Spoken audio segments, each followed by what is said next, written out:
Welcome to Let Me Fix This. Enjoy the video. You start by confirming what matters. Your iPhone model and iOS are compatible, and you have a certified Lightning cable. Once done, sit in the driver's seat with the car in park and the infotainment screen active. Make sure Apple CarPlay is enabled in the XL6 Zeta's connectivity settings so the system will accept a connection.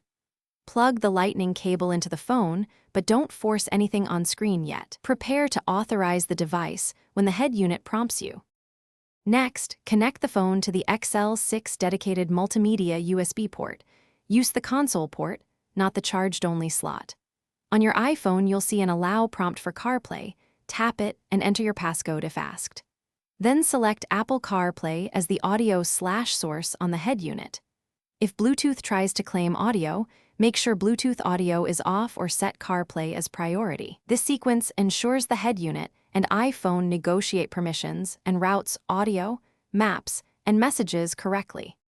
To finish, open CarPlay and test navigation voice, calls, and Siri to verify audio routing and mic function. Adjust volume while guidance speaks to set levels. Once satisfied, customize apps from iPhone settings general CarPlay so favorite apps appear first. If CarPlay doesn't appear, troubleshoot. Restart your phone, try a different Apple-certified Lightning cable, check the XL6 infotainment firmware, and ensure iOS is updated. If problems persist, reset network. Thanks for watching. If you found this helpful, don't forget to like and subscribe.